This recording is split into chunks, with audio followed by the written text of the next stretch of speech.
Hey, Avi, just going to give it a couple minutes to let folks get in here. So stand by, please. Thanks. Hey, Brian.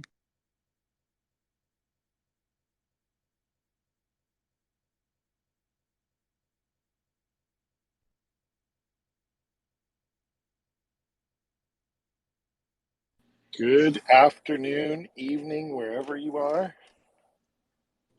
We're just going to stand by for about a minute, Brian, and give folks a chance to get here. It's actually going to be Robert's first time in a space, so it may take him a minute. Sounds good. Give me a second. I'm going to do a reminder text to him.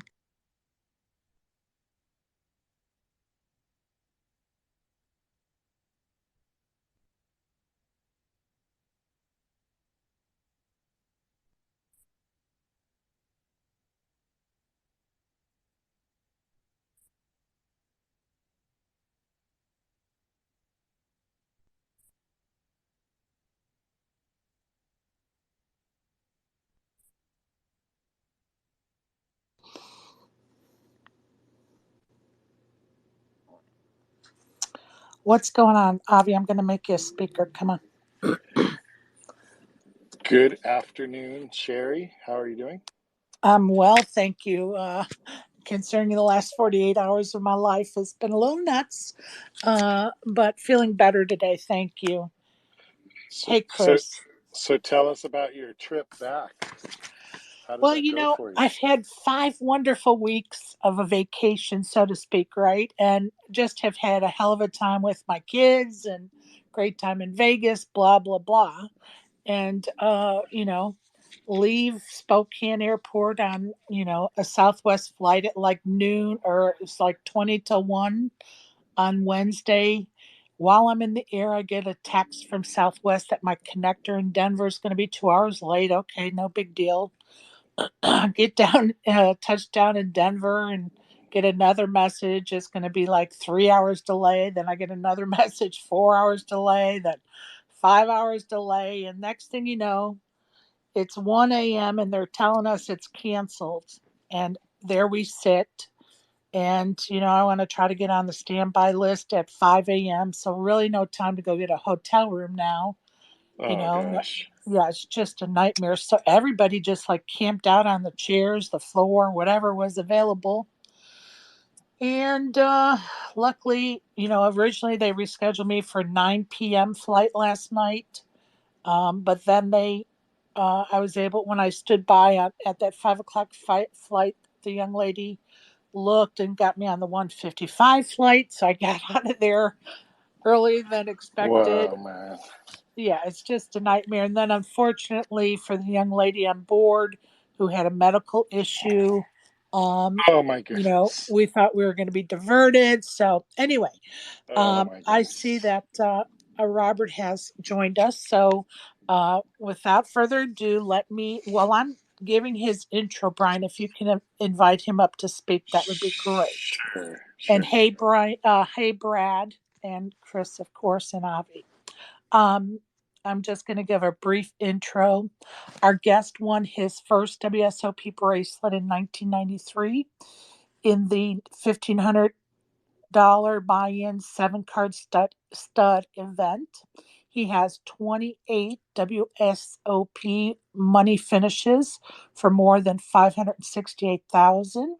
He has 4 WSOP main event finishes, including 2 final table finishes. 1994, he finished sixth place. In 1991, he finished 10th place of the main event, as well as a 13th place and a 99th place. Many might not know that Robert started Live at the Bike, which was the very first ongoing broadcast of live poker. Robert won Best All Around Player, Poker Player in the 1970s, in the 1980s, in the 1990s, and in the 2000s. Quite an accomplishment. Robert helped start the World Team Poker Tour, and most notable, I think, and probably because I tell him all the time I hate his game, Robert introduced Omaha to Vegas, and he got Billy Boyd to spread the Omaha game at the Golden Nugget, and now it's currently being played all over the world. And I know some of our friends listening love that game. So he has over 2.3 million on the on Hendon Mob, with his best win being over 103,000. Now that's just a small snapshot of his accomplishments. I'm proud to call Robert my friend. So let's welcome him with emojis. Robert, the chip burner Turner. Welcome. Okay, Sherry, thanks for that introduction. Can you hear me okay? Yes, we can hear you fine. And I want to introduce you to my co host, Brian, and Hi, Brian. How are you? I'm great. Great. Our listeners right now are Brad, Avi, and Chris, who are, let's just say they're not only great poker players, but they are great space occupiers and space cadets. And they do a great job in the spaces. So, Robert, I'm just going to fire out a question. Brian and I are going to ask you some questions. And then we'll open up the floor to anyone else that may have some questions. So, Okay. the thing I kind of wanted to start with, just because it's kind of a hot topic, kind of all the time now, unfortunately, is online poker. And I know that you and I have spoken about this before, and I know that people have misjudged Edelstein and his lack of support for online poker. And the reason I say they misjudge it is because they thought he didn't want it around because it would take business away from his live poker room. But you know, because you were there, part of that conversation back then. Could you go into why he didn't want live or didn't support it or couldn't Sheldon. support it at the time? Okay. I think that's a pretty easy question. I'll give you a little clue about something. I was working with the MGM in 1995. I think I started, and at that time, MGM made an announcement uh, that the CEO of MGM, Terry Lanny, was leaving the MGM to forge online gaming. He was going to an island. He was going to take over that part. You know, this guy leaving like president of MGM Properties to go form an online gaming site for the MGM. And I thought, wow, this is a pretty big deal. And he's good friends with Steve Wynn and Addison. They're all good friends because they operated all the casinos in Las Vegas. So I don't know the time period that he left MGM to go create an online gaming experience for MGM, but this is pretty early. You know, this is going back to 1995. This might have happened in 98 or 99, right in there. But after a while, he resigned from that post and came back to the MGM as CEO, and he made a statement that online gaming cannot be protected. Now, here's what you have to understand. Steve Wynn, Terry Lanny, Addison, they have the best experts on cheating and gambling in the world. You have to think about that. And in the whole world, they were the experts. They had the top people that they could find. And what they all established one thing. You cannot stop the cheating, and it cannot be protected. You know, that's quite a statement. It had nothing to do with taking customers away or anything else. They honestly felt like it could not be protected. And you know, Robert, as you know, and everyone in the room listening right now knows that there are no truer statements that have unfortunately stood the test of time and are correct because we're still facing that online cheating, today. And it's so Today, yeah, unfortunate. after 24 years, 27 years, you have to think about it. Every major site has been caught cheating. Every single major site that ever established an online gaming, they've been caught cheating. Whether it was inside, outside, the players weren't protected. It's so And sad but true. And I appreciate you giving us a little bit of background on that. If anybody has any questions or comments about that and wants to come up, just send me a request. Okay, because I know that's a hot topic. Go ahead, Brian.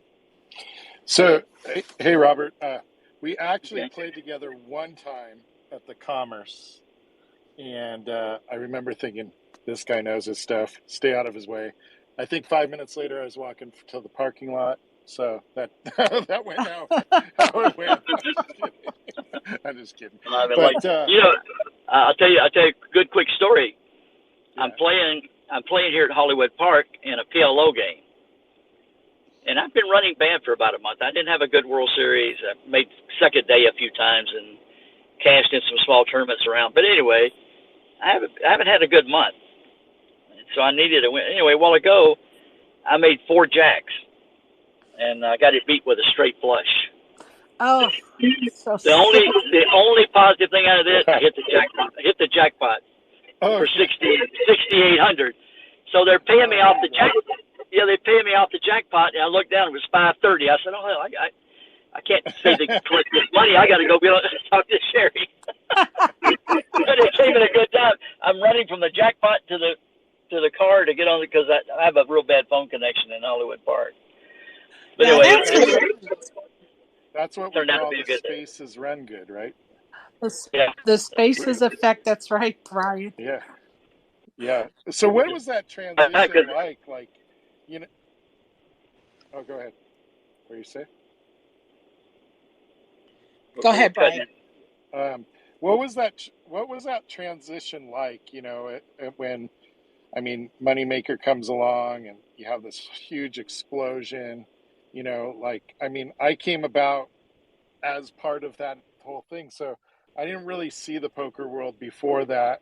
What was that like? Like as far as how the game, changed, so to speak. You know, you had all these people that were playing online, and how those people maybe played different and that sort of thing. Well, I think online is really what caused the surge, because there must have been 40 or 50 sites all over the world that started pouring thousands of dollars into poker, sponsoring players, looking for players. You know, they created a whole network, and they used Moneymaker, saying, "Look, anybody can do it." He took $25 or it was, and won the World Series. But everywhere you look, people were calling you or pulling you aside, say, "You can play for free. We'll give you money." You know, we had naked girls walking through the World Series of Poker with body paint on. It was an exciting time, and they were all competing against each other all over the world, you know, to get players, and then they just started looking for poker players and turning poker players into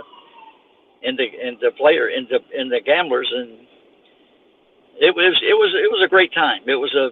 But money was everywhere. I mean, sponsorship money. You could get $5,000 for wearing a T-shirt.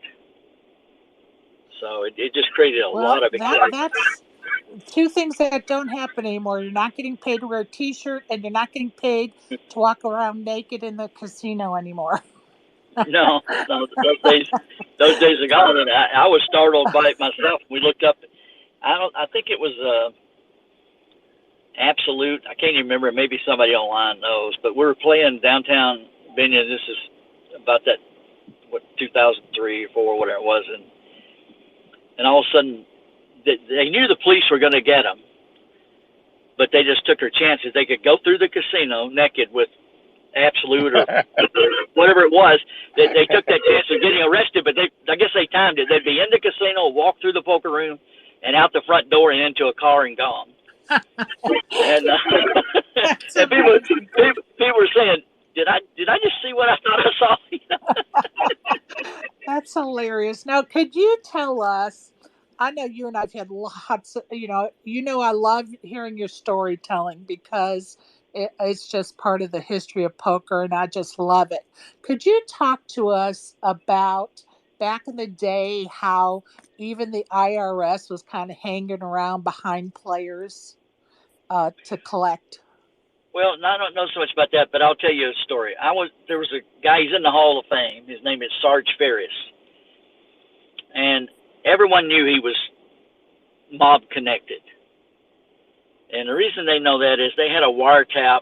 I think it was Jackpot Casino needed to borrow money from the New Jersey mob, and they wouldn't loan it unless Sarge okayed it. Now, how connected he was, but that's a transcript from the FBI wiretaps. So fast forward, I'm playing for Sarge. He gave me money to play, he was backing me when Omaha. He liked Omaha. He said, Robert, here's $20,000. Just get them to play Omaha as high as you can. And so he was backing me. So I go to the bathroom, and I come back, and I see about 4 guys in jeans and like sports shirts, but shirts were hanging out. But I noticed that they all had guns in the back of their shirts. I said, this doesn't look good. And they're looking at Sarge about 20 feet away into the poker room. And I realized who they were looking at, and I thought I would try to go by them to warn Sarge, hey, there's some young guys out here with guns. I think they're looking for you. But Jack Binion walked up, and what they did, they went in and took $50,000 worth of chips off of Sarge's, in front of Sarge.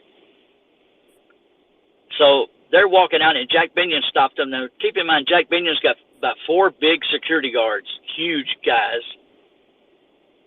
with their hands on the guns, and IRS 4 guys with guns. And I said, wow, what an image this is. So Jack Binion said, those chips belong to me. I guess he owed an IRS debt of $125,000, $250,000, whatever it was.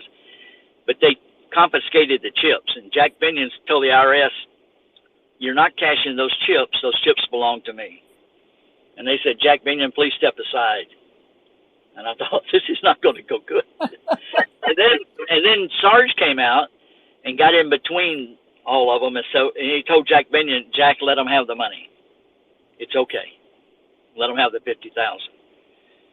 So they talked a little longer, and I guess they'd ended it, and they went and cashed the chips. But from that point on, the IRS started looking at poker players. And then I think it was Billy Baxter filed a lawsuit against the IRS and said that gambling, you can take off your deductions. And he won the case. That helped a little bit. But from that point on, it put an alert to the IRS. Hey, there's a lot of money in gambling, a lot of money in poker. And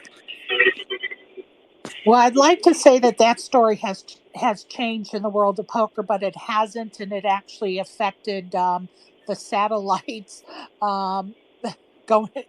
From at the World Series, they stopped having them because the IRS was pressuring the WSOP about accountability for some of the money being won, blah blah blah. So they're still hanging around poker collecting their dollars.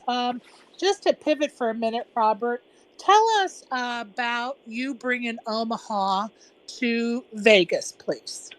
Okay, all right. We had played forms of 4-card poker in the South. I'm from Alabama. And we used to travel over to Georgia, and we played a game called Spit in the Ocean. It's kind of like Omaha, but we turned them just one at a time.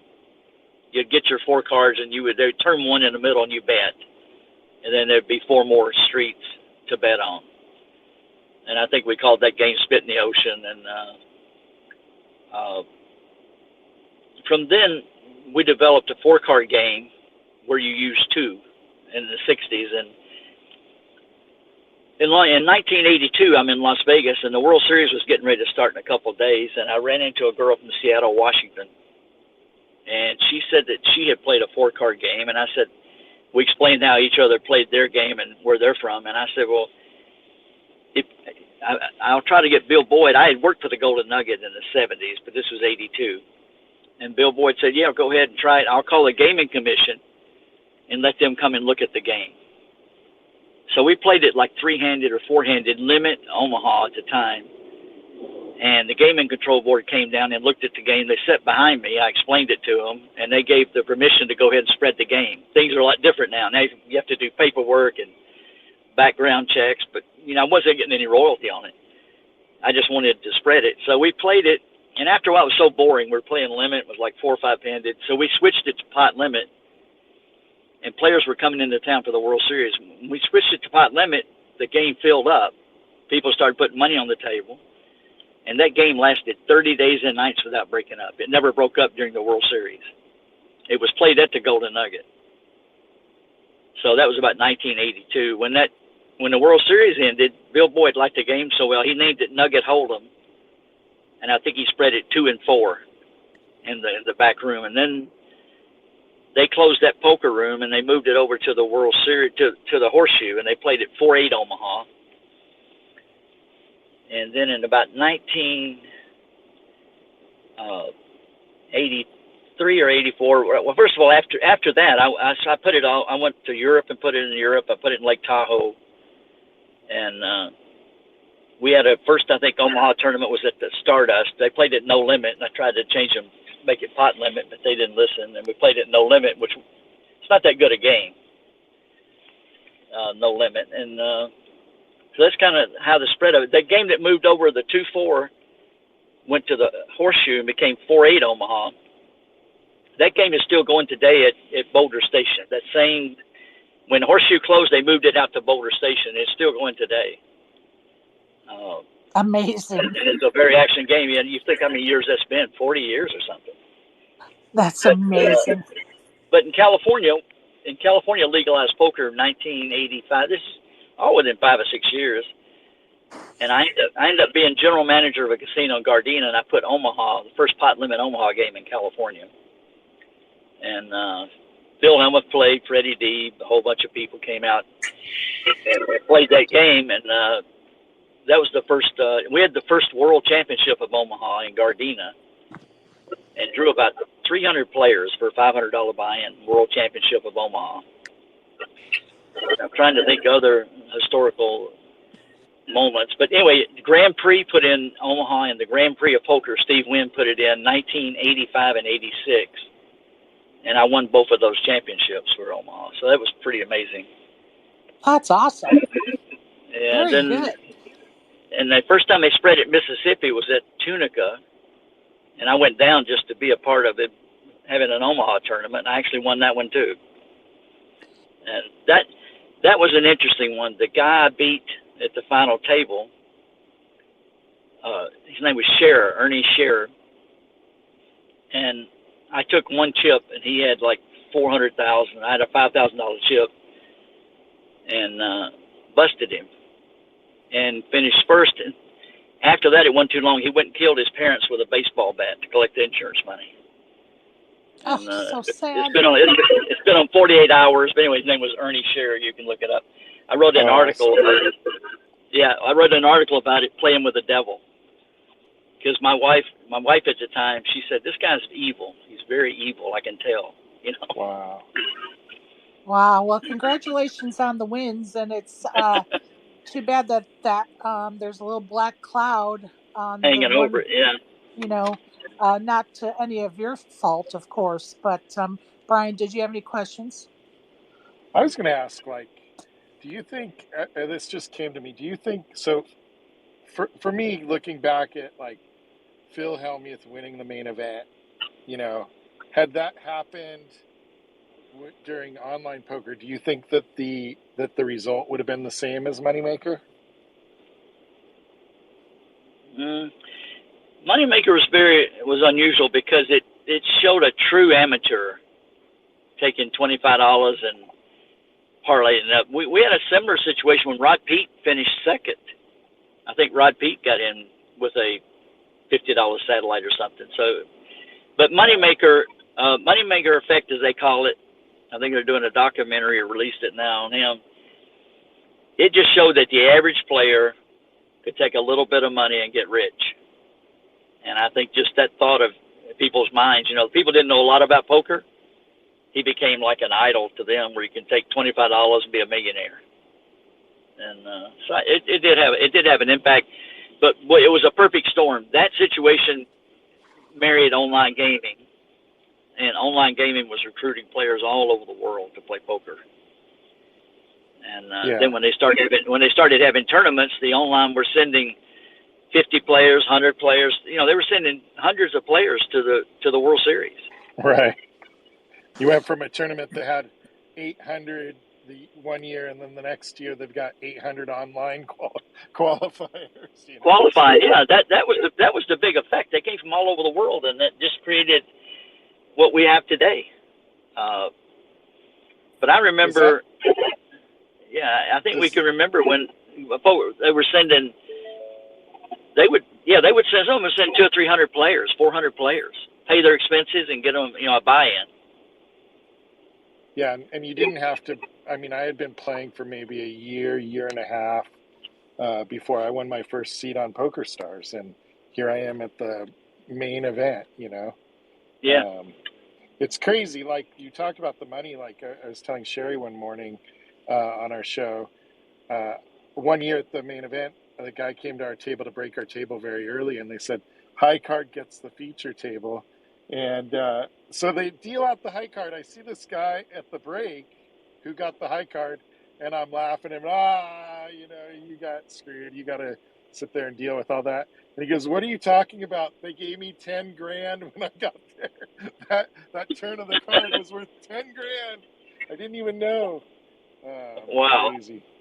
So when you look at just the transition of the World Series from being at Binion's obviously and then Rio and all that, just the orchestration of all that as somebody that's I guess you've been on that side a little bit where you're running these tournaments. Okay, I think the first few years at the Rio was a disaster.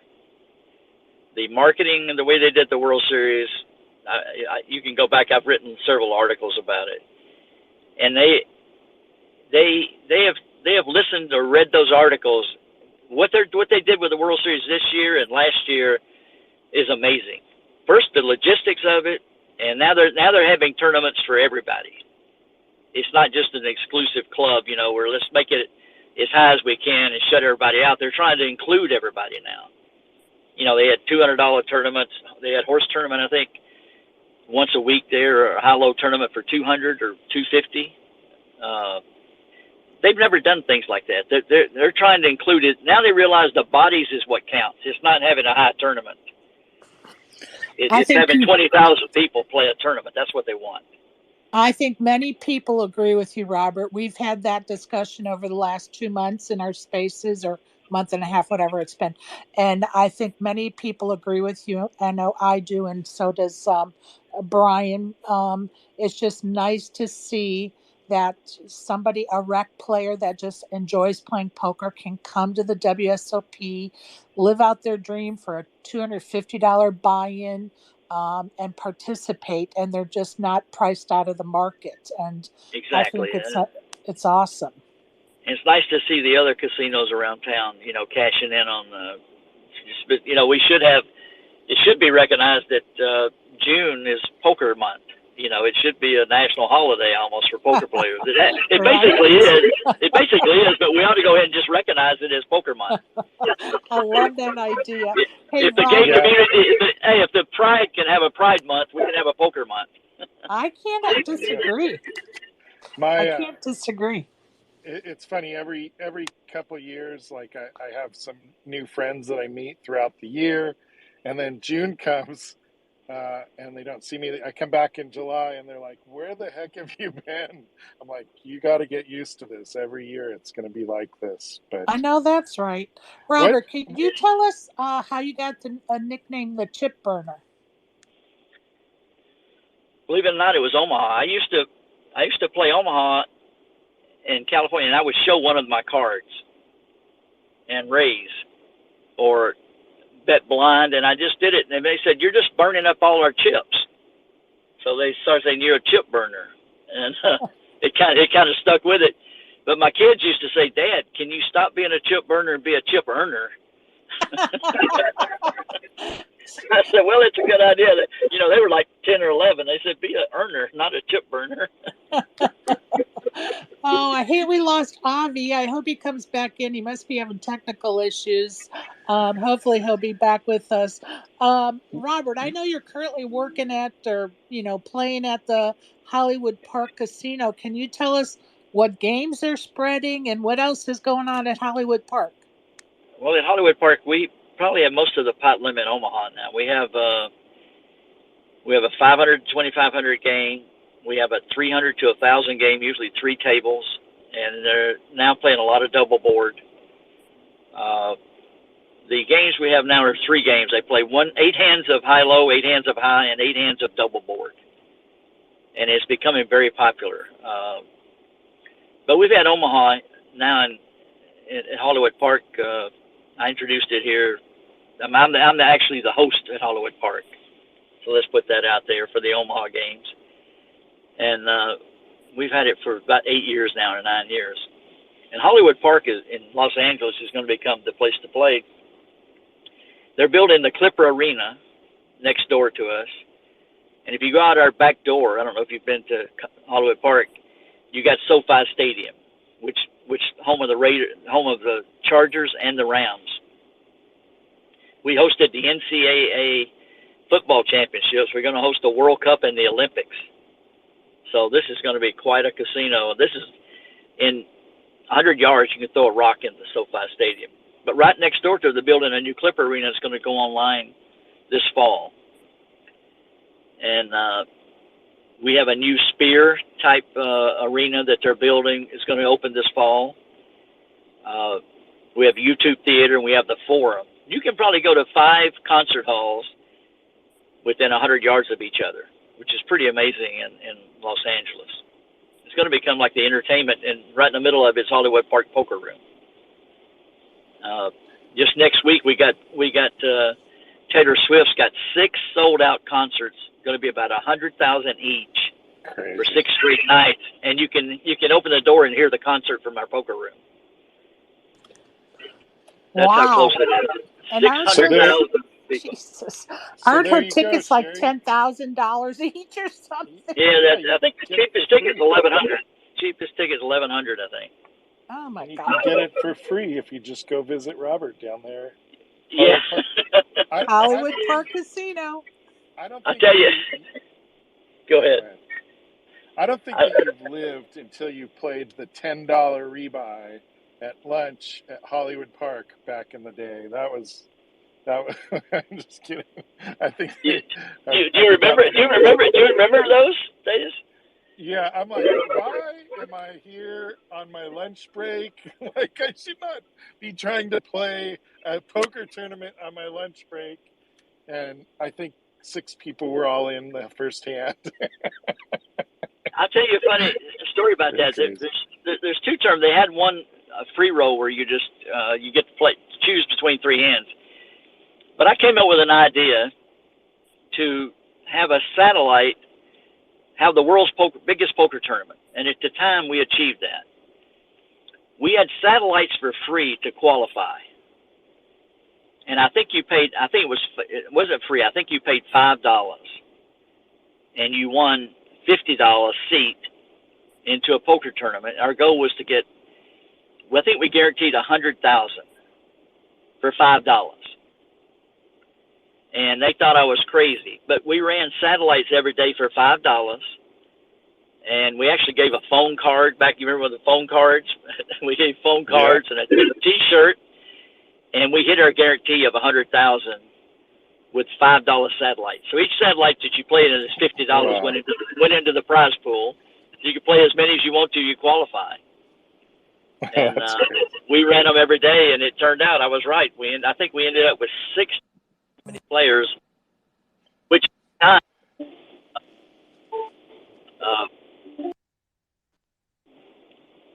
that was probably around 1995. Wow, that's crazy. That's incredible.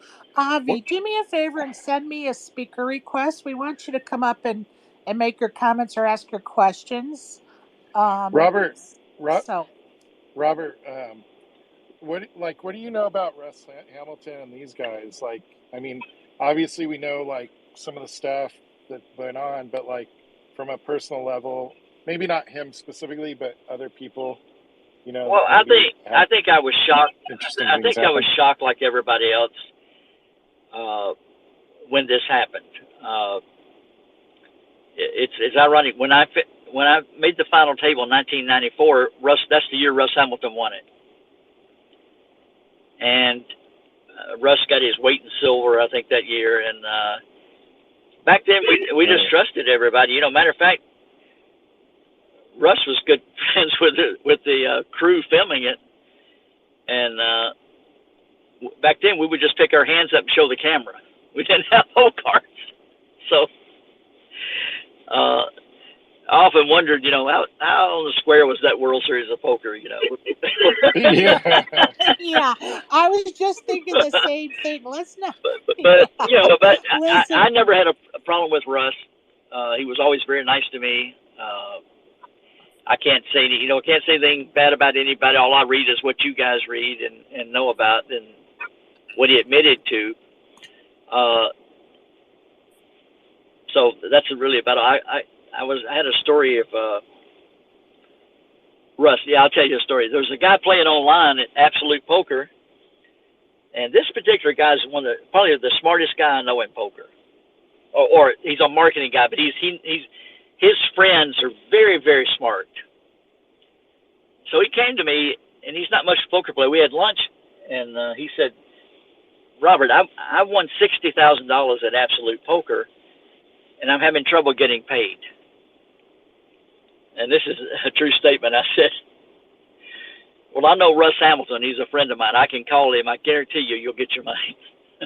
So anyway, I was actually vouching for Russ that he would pay him, and after about a couple of months went by, I said, "You still need help getting your money? Did you ever get paid from Absolute?" He said, "Yeah, I got my money." But it was funny, that statement I made over lunch. "Don't worry, Russ Hamilton will make sure you get paid." But Russ, Listen, I want to. Russ, as far as I know, is still playing in games in Texas and everything, and that's Wow. about all. I don't know anything. Like I said, I don't know anything except what you guys read.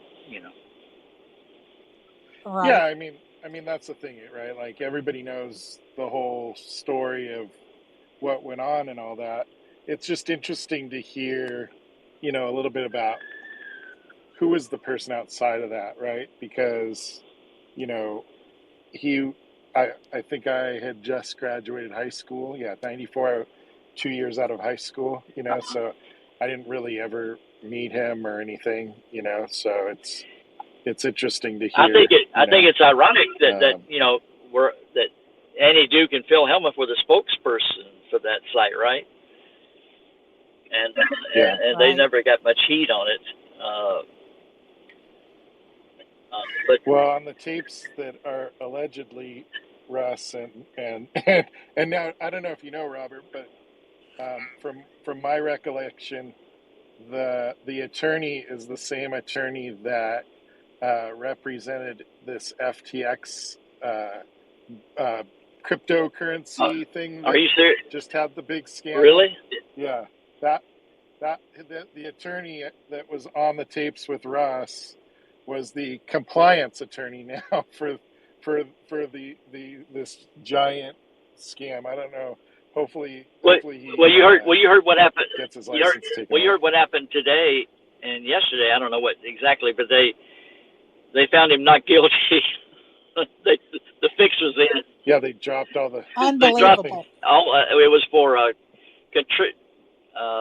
election fraud, illegal campaign contributions. They found him not guilty, and all you have to do is look at that and say, well, the fix was in, because his advisor was Bill Clinton.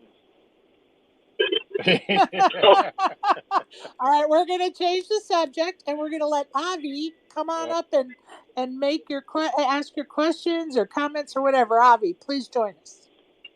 Hey, Robert. Hey, Avi, how you doing? Thanks for taking the. I'm good. Thank you for taking the time and sharing your history. So yeah, my background. I started playing poker in 2002. I started sneaking into casinos in San Diego when I was 16. No fake ID or nothing. Was playing Texas Hold'em, and then as soon as I went online and found PLO in 2006, I switched over to that game and never came back. And yeah, I love PLO. I've been trying to get people into the game. And so my questions, though, first of all, I cut out my battery died. So I was wondering if you have a background on why it's called Omaha. Did it originate from there? Yeah, what happened? I'll tell you another funny story. Somebody said, well, what made you just think of Omaha? I said, well, in Alabama, everybody was cheating. Everybody was holding out cards playing Hold'em. So all of a sudden, we wouldn't have enough cards to deal. Everybody had two in their lap. So I said, look, we're just going to give you extra cards so we have enough to deal. But even though you got 4 cards, you can only play 2. So, but that's just kind of making that up as a funny story. But When we started playing at the Golden Nugget, we had a guy from Omaha that played. This game went 40 days and nights, and he played. It seemed like he never went to bed. He was always there 3 days, 4 days, and coming back. And we called him Omaha because we didn't know his name. You know, we said, "Come on, Omaha, we got your game," and he kind of just took off from there. But when the World Series ended and Bill Boyd he kept the game at the Golden Nugget. He changed it to Nugget Hold'em. And then later on, when I started it in California, I called it Omaha. And but just a little history, talking about Phil Hellmuth, you know, when he wins tournament. You know, Phil used to fly to Gardena just to play Omaha. And he'd get broke and go catch the next plane back to Wisconsin. So he was playing Omaha in the 80s. You know, people think at one time they were saying, "Well, Phil don't play much Omaha. He's a no limit player." Trust me, he's been playing Omaha for years. You know. I love that. Avi, do you have any more questions or comments? Yeah.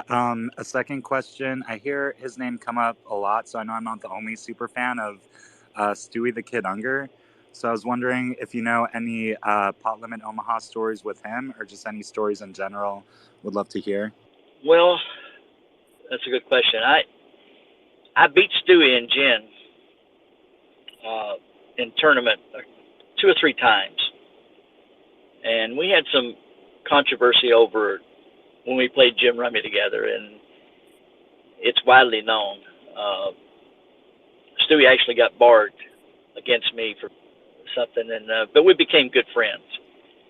And actually, Stewie would give me money to play at one time, even though people backed Stewie. Stewie used to back me quite a bit.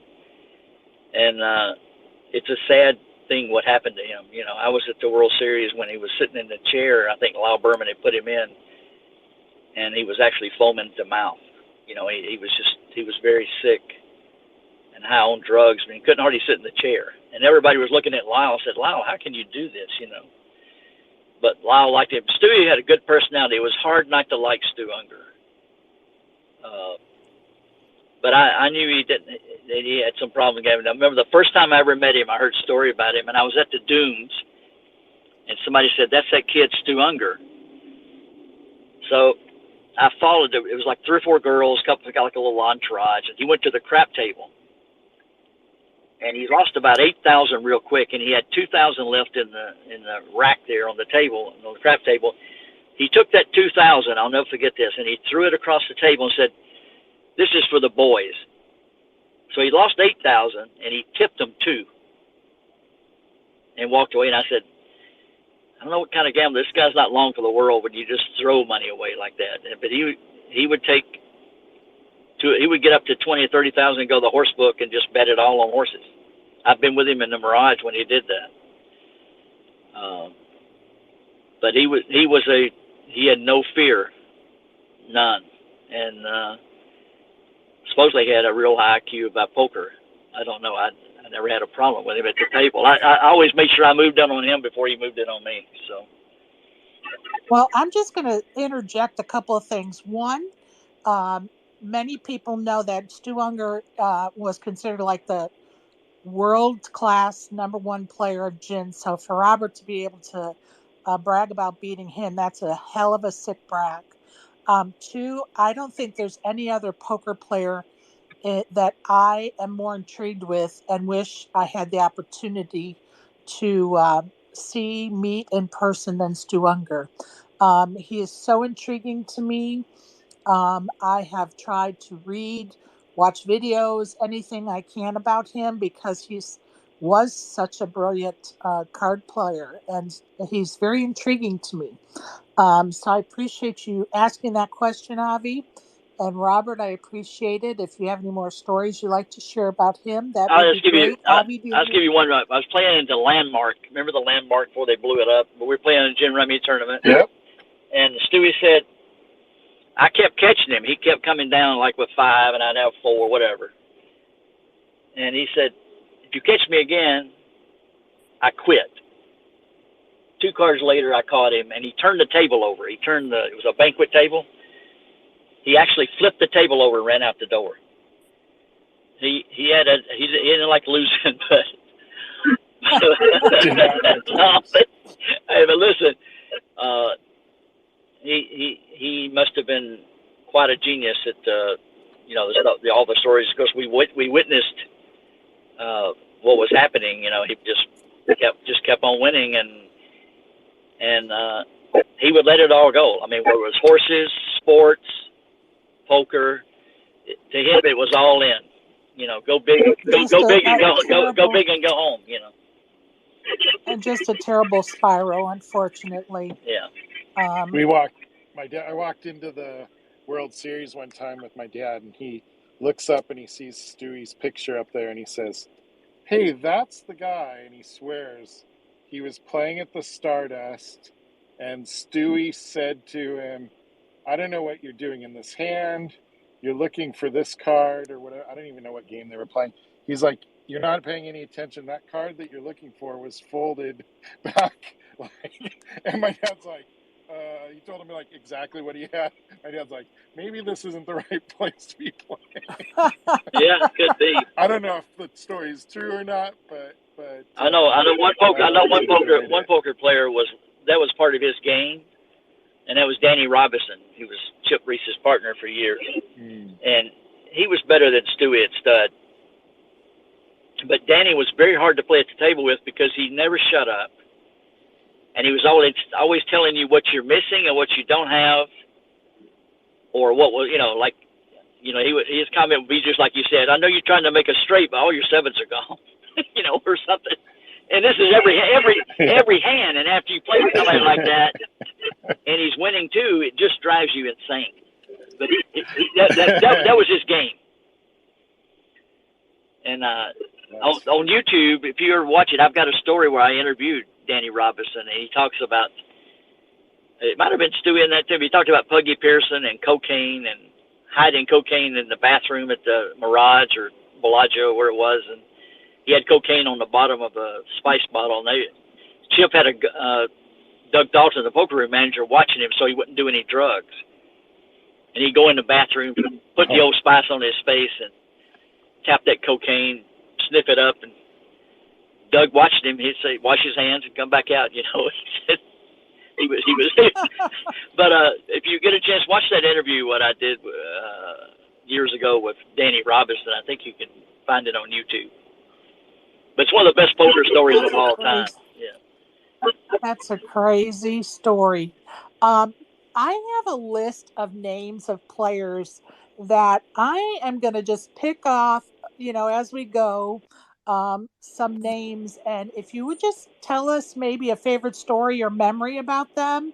And if if I say a name and you don't, you can always plead the fifth. Pass. So earlier today, Software was kind of researching for tonight's broadcast, and he mentioned with excitement the name Amarillo Slim. So, do you have a story or memory about Amarillo? Yeah, I've had many dinners with Amarillo Slim. He got in trouble supposedly with a granddaughter, and nobody knows for sure. But there was a fight in the family, and I think it was settled out of court. But other than that, Slim was a very flamboyant poker player. He was on the Johnny Carson show and things like that. I remember at the World Series, at the Amarillo Slim Super Bowl poker, I put Omaha in there in Lake Tahoe, and anyway, I did real good with it. We played at Caesars, and there was 4 tournaments. I had of the first 4 tournaments played, I think I had 4 first.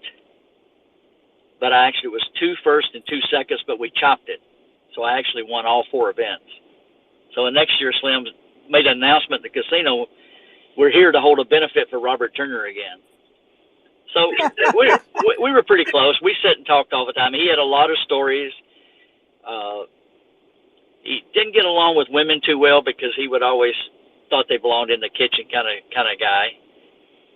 But he was a promoter, but I would say he was more a promoter of himself than of poker. And I'll give you an example. We're at Lake Tahoe, and we wanted to pay 4 or 5 places. Back then, poker tournaments only paid 3 places.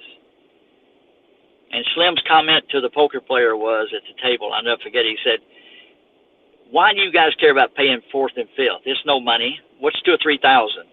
No, I'm not going to let you do it. You got to just pay 3 places. I mean, that was his attitude. Like, what do you care about 2 or 3,000? You know. And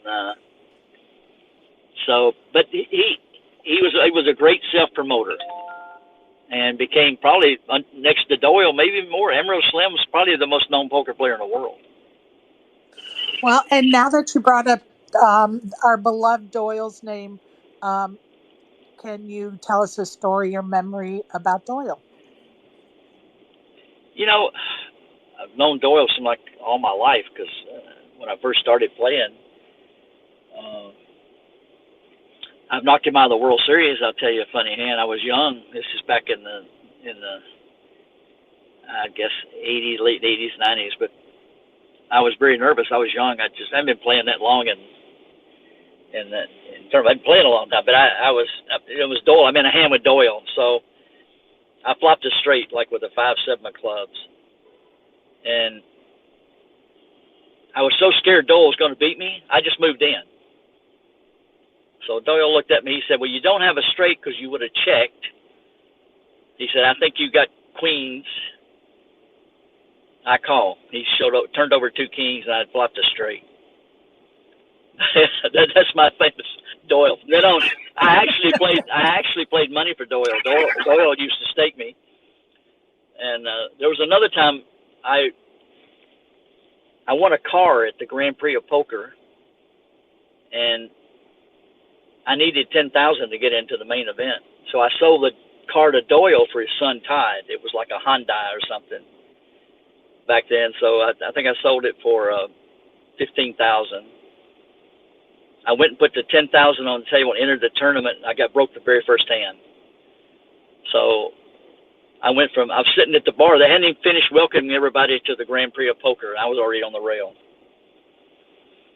But Doyle's a class act. He was a hard worker. You know, when he formed Doyle's site, he was actually delivering T-shirts in the trunk of his car. You know, but I have a lot of friends that know him real well, and they can tell you a lot of stories about golf and the things and I roasted Doyle at the bicycle. I started poker roast, the first time they'd ever been done. I roasted Bill Boyd, Puggy, Doyle, Frank Mariani. But Doyle, we had an all-star. Yeah, there's a tape. There's a what do you call it? A DVD, not a DVD, but what was 8-track? What do they call it? The tape when you used to do just tapes. You pop in. VHS. Yeah, VHS tape. Yeah, there's some tapes out there. If somebody has one of the Doyle Brunson roast, you would probably learn more about Doyle on that roast tape. These were his best friends that were roasting him. And I would love to see that. Yeah, it's out there. I'll try to find a copy of it. What I want to do is take it and break it up into bits and put it on YouTube. Well, find it and I'll help you work on it. Well, yeah, that would be great. The next year at the Legends of Poker, we gave out those tapes as gifts, and I think we made 200 or 300. So they're out there if we can just find one. We need to find one. Okay, I'm going to give you another name. Larry Flint. Larry Flint. Hustler. Well, I know Larry pretty well. I interviewed with Larry to be general manager of the Hustler when it opened, and they ended up choosing somebody else.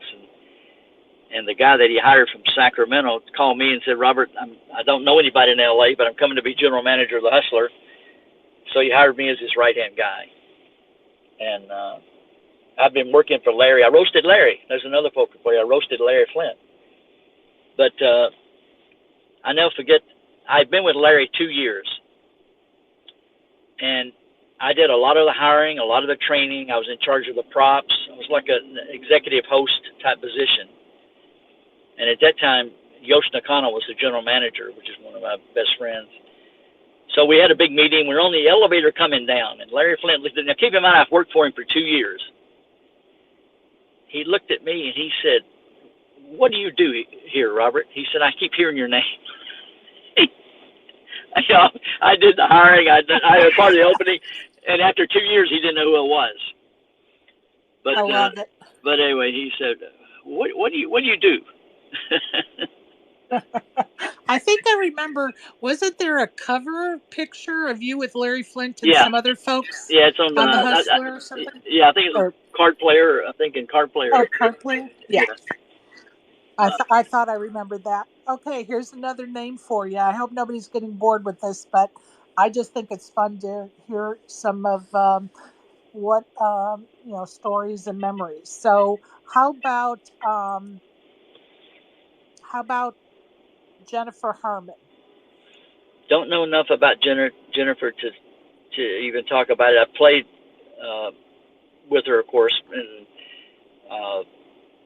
but I know very little about Jennifer except enough. We Okay. say hi to each other, and that's about all I can say. Nope. Yeah, no worries. I've interviewed her for before. She is a great interview, and maybe she'll come join us one evening. How about JJ Liu? Just from the poker tables, I like to flirt with her. Yeah, you even set me as your messenger to flirt with her one time. Yeah, I'm always flirting with her and tell her she's got to take me back to North Carolina, wherever it is. She has her hotel, and but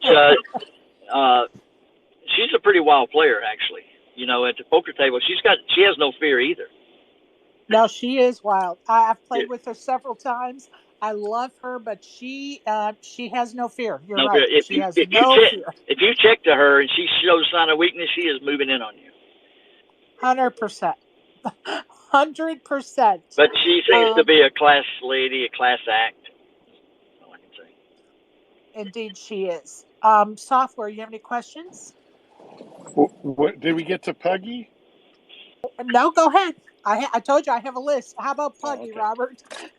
Puggy was a very, very good friend of mine, and we even went to weddings and stuff in Tennessee, and he came to California, and we hung out a lot together. But the story I told you with Danny Robinson that you can find on YouTube is about Puggy Pearson.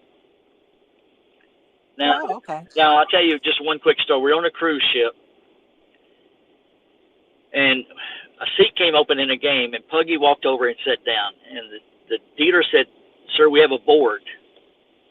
So Puggy said, "No problem. I'll just play one hand. When the guy comes, I'll get up." So nobody said a word. So now the poker manager comes over and says, "Puggy, the dealer told you that we had a board." He said, "Yeah, I'm getting up. I was just going to play one hand." So it was the first day of the cruise. So the poker manager barred Puggy from the poker room for the whole cruise. Now that night, I went to at dinner. I went to the poker manager. And I said, "Look, I was at the table. Puggy did nothing wrong. He said he was getting up. As soon as they called a seat, he was just going to play one hand." And the poker manager said, "Well, I might have made the wrong decision, but it'll make up for all the right decisions he got." The wrong. In other words, he borrowed him to make up for past decisions. Oh my God. Another thing, Eric Drake had a problem with Puggy and the dealers. So Eric told us. He said he went to Puggy and said, "Every meeting we have with the dealers, the first name that comes up is you, Puggy. What am I going to do with you?" He said, "I can't keep having dealer meetings and your name's the first one that comes up." That's how. Well, let me just preface that by saying he was very mean to the dealers. Yeah, very mean, and but he was another personality. He was flamboyant, kind of like Amarillo Slim. Loved golf, was always hustling. It's hard to get the best. He came to town like he said, as a poor country boy from Nashville and in Las Vegas, and he made it. He was a hell of a poker player. Okay, how about Chip Reese? Class act. Don't know anything. Those tapes, you got to get those roast tapes we did, because we roasted Puggy, and when we roasted, I think we either roasted Chip or Chip was part of Doyle. I think Chip was good friends with Doyle. Yeah, that's what it was. And Chip told a story that they were beating Doyle out of a lot of money, and Doyle said he wasn't going to pay him unless they took off all their clothes. He said, "I think you guys are cheating me." And they tell him about they're standing naked at the country club. They're all naked. Doyle made them strip down, or he wasn't going to pay them. But to hear them tell the whole story on the roast tapes, it's quite a story. But oh my God! I hope we can find the roast tape. That would be yeah, amazing. amazing hour of stories about Doyle, and both making fun of him and. But Chip's a class act. They say, he might be one of the best poker players. He definitely had a great mind. I remember playing, first time I saw Chip, he and Danny were playing a guy named Barnes Stud at the Silver City or Silver Slipper, whatever, Silver City, I think it was called. And they were taking turns. Danny would play 8 hours, go home, go to sleep, and Chip would take over and play the guy head up. And at that time, they were playing like 100 and 200 stud, which was huge for Vegas in the 70s or late 70s. They played shifts. They were partners. I'll tell you one story. Terry King knows them both real well because she was Chip Reese's girlfriend. But she told a story one time that she found a bunch of bills where they were ordering. We had a great restaurant in Las Vegas years ago called Chateau Vegas, and Danny and Chip were ordering prime rib every night. So when Terry saw the bills they were paying, she noticed it was 3 prime ribs. So she was curious, like, who's this third prime rib, So she called Chip up. She said, "Look, I found all these receipts. You guys are ordering 3 prime ribs every night. Who's the third one for?" And Chip says, "For the dog. He's got to eat too." Oh my God, I love it. Oh, all right, Robert, I'm going to pivot for a minute, although we all love hearing those stories. Talk to us about the start of Live at the Bike. Okay, that'll be the last one, and I've got to go, and maybe I can join you again sometime. Yes, sir. But Live at the Bike, we would love it. Live at the Bike. I used to promote a lot of billiards. I produced some TV shows for ESPN and Fox. Maybe I've done 20 shows for ESPN or Fox, all about with pool.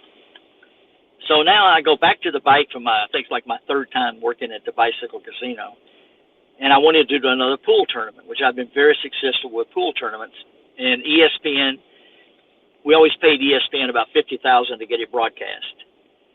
So they okayed me to do a pool tournament, but they wouldn't okay $50,000 for ESPN. They said, "You can do it, but we don't want to do the television."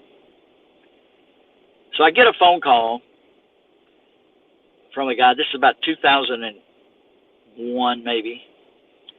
And he said, "Robert, I'd like to broadcast your pool tournament." And I thought, sure, he's going to ask me for $50,000. I said, "Well, what's the cost to me?" He said, "No, nothing. We'll do it free of charge."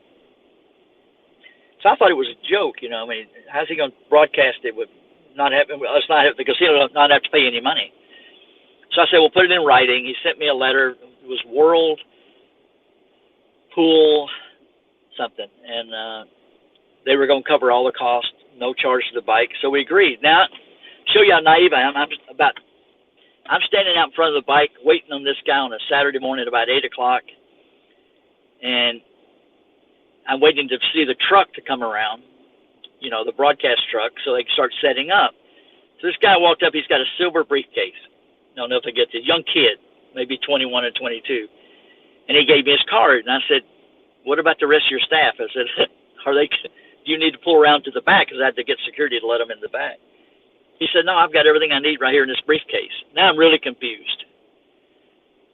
So we go back to the ballroom. We'd already had the table set up. He opened this briefcase up and started putting little pin cameras up over the pool tables. And the wiring connected to his laptop. And he switched it on, and it was just like watching TV with pool. And he broadcast it on the internet. So I asked him, "Well, how many people are going to watch this?" He said, "Well, anybody can watch it anywhere in the world." I said, "Well, how many customers do you have?" And he said, "We only have about 5. Now I felt really embarrassed, but, it was free. What can I say? So he broadcast that pool tournament streaming. And when it was over, I'm laying in bed, and I said, well, if he can stream that with a briefcase, why can't I stream live poker? So I've created a budget and talked to the bike and convinced them that they loved the idea. So we started working on a studio and a table. We built our own cameras, and I asked him, I tried to hire this kid as a consultant, and he said, I offered him $5,000. He said, I'm really not the guy you need. He said, I can tell you how to do it, but he said, I'm going to put you in touch with another guy that it's called iPlanet, I think it was, out of Las Vegas, that's going to be streaming the Grammys for the first time. Now, back then, streaming online was very jumpy because, like they said, you had to put content through a straw. And if you remember back in the old days with AOL and all that, when you watch something streaming, it would just pop and jump, all over the place. Well, that's how far back we were with it when we started broadcasting live poker at the bike, and that's what we called it. And we built a studio, and I hired Bart Hansen. I know you guys probably know Bart Hansen, and David Tuckman and Shirley Rosario. They were my broadcast team. They worked for me actually at the bike, and those were my first broadcast team was Shirley, Bart, and David Tuckman. So when you see them talk about live at the bike, they'll tell you I gave them their first job broadcasting. Well, and I just love that. And I know the folks in the room here know Live at the Bike, are familiar with it because we in the spaces talk with Nick Fertucci and Josh and, Tuckman, and we've talked to all of them. And we've even had conversations about Live at the Bike, which is now moved to the Tropicana in Vegas. Are you aware? Yeah, it's now sold to Bally's or something, I think. Right. That's about all I know of it. I know. And they've actually renamed it, Robert. And I'm sorry, but software, do you remember what they renamed it? It's terrible. Big Bet Poker or something like that. Yes, Big Bet Poker. Okay, well, it had a good 23-year run. So what year did you start that? It's probably 2000? 2002 or 3, right in there. Yeah, that's what I was thinking. I was thinking about that. 21 years ago. And then I opened the first streaming poker school at Hollywood Park and was doing a live broadcast show, kind of like what you're doing, but we were streaming it 20 years ago. That's where you can see that not Chip Reese, but Puggy Pearson and Danny Robson story online. If you Google I think it's the Chip Burner Show, it was called at the time. I'll get it posted for everybody. Okay. Robert, I know you've got to run. Well, thank you guys. I really enjoyed it. It's nice to talk about the old stories, and thank you. It was fun. That's what we're all about. That's what we really wanted to do is just hear everybody's different experiences and things like that, and keep all that stuff alive. And you hear stuff about different people, but hearing, like that's why I asked about Russ Hamilton, because I know I only know the one thing about Russ Hamilton. I don't know the guy, and and it's funny to hear you that you ended up vouching for him. Yeah, I told the guy, don't have to worry about Russ Hamilton. He's a stand-up guy. You'll get your money. Stand-up guy. I love it. Thank you, Robert. All right. Well, thank you guys for having me, and we'll do this again. Thank you. We look forward to it, bud. All right. Bye-bye. Nice talking with you. Right. Well, Sherry, that was a success, I think. Everything that I wanted and more, I think. That was just a lot of fun. I'm glad you enjoyed it because I always enjoy talking to him. I just love his storytelling. His delivery of his stories also helps, make it fun. And Brad, thank you. He sent me a message saying he's enjoying the show but can't come on to speak. So thank you. Thank you to everybody that came to listen to us tonight. That's kind of how we're going to do our spaces from this point forward. We hope to have some guests and give you an opportunity to ask questions and comments. So thank you all for joining us. And Brad's going to be on, give me a thumbs up, Sunday, right, Brad? Here, I took a screenshot. Hold on. Oh, perfect. Let me pull it up so we can give his information. So Sunday at 1 p.m. Pacific time on Twitch. Brad Nesser is going to have. Um, Let me see. I'm The excited to satellite to the share that I'll be cruise, right? streaming an epic Royal Flush Bounty event. It's a bounty event Sunday at 1 p.m. on Twitch. And he's going to have the Royal Flush girls, right? Yes. Yes. So, That's awesome. we appreciate everyone that showed up. Hope y'all enjoyed it. We did. Yeah, that was awesome. Thanks, Sherry. Have a Thank great y'all. evening, everyone. Good night, All right. everybody. Good night. Bye-bye.